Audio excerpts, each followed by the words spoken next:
Wizard studies में आप सभी लोगों का एक बार फिर से स्वागत है। भारत का महत्वाकांक्षी अस्त्र MK3 air to air missile कार्यक्रम, जो भविष्य की वायु रक्षा क्षमताओं की आधारशिला है, महत्वपूर्ण देरी का सामना कर रहा है क्योंकि DRDO अपने रैमजेट प्रणोदन प्रणाली से संबंधित तकनीकी चुनौतियों से जूझ रहा है।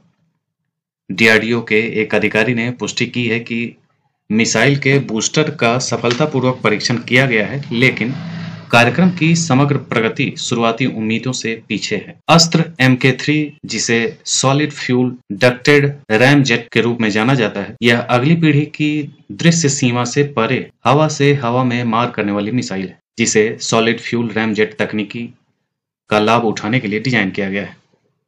यह तकनीक सुपरसोनिक गति, विस्तारित रेंज, उच्च सटीकता प्रदान करने का वादा करती है, जो भारत की हवाई रक्षा क्षमताओं को महत्वपूर्ण रूप से बढ़ाती है।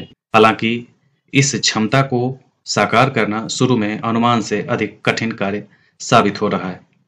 5 साल के भीतर परिचालन क्षमता हासिल करने के उद्देश्य से 2013 में लॉन्च किया गया अस्त्र MK3 दृढ़ता से विकास के चरण में है। DRDO ने इसे 55 उच्च प्राथमिकता वाली परियोजनाओं में से एक के रूप में वर्गीकृत किया है, जो अपनी समय सीमा से चूक गई है। इन चुनौतियों के बावजूद DRDO ने मिसाइल के प्रणोदन प्रणाली के एक महत्वपूर्ण घटक SFDR बूस्टर का सफल परीक्षण करके एक उल्लेखनीय उपलब्धि हासिल की है। यह सफलता अस्त्र MK3 के लिए वांछित रेंज और गति प्राप्त करने की दिशा में प्रगति का संकेत देती है। हालांकि अधिकारी आगाह करते हैं कि पूर्ण विकास के लिए काफी अधिक समय की आवश्यकता होगी। जमीनी परीक्षण जारी है, लेकिन मिसाइल को बड़े पैमाने पर उत्पादन के लिए तैयार माने जाने से पहले लड़ाकू जेट से हवा में कठोर परीक्षणों से गुजरना होगा। प्रमुख चुनौतियों में से एक इस विशिष्ट अनुप्रयोग के लिए एयर ब्रीदिंग रैमजेट तकनीक को अपनाने की जटिलता है। जहां रूस ने शुरुआत में इस तकनीक पर परामर्श प्रदान किया था, वहीं DRDO अब स्वतंत्र रूप से इसके विकास पर काम कर रहा है। यह रक्षा प्रौद्योगिकी में आत्मनिर्भरता पर भारत के बढ़ते जोर को दर्शाता है।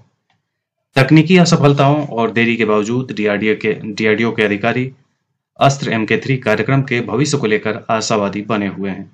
एक बार पूरी तरह से विकसित होने के बाद यह मिसाइल भारतीय वायुसेना के लिए एक गेम चेंजर साबित होगी, जो उसे एक लंबी दूरी की हवा से हवा में मार करने वाली मिसाइल प्रदान करेगी, जो सुपरसोनिक गति से दुश्मन के विमानों को मार गिराने में सक्षम होगी और भारत की बहुस्तरीय वायु रक्षा क्षमताओं को मजबूत करेगी।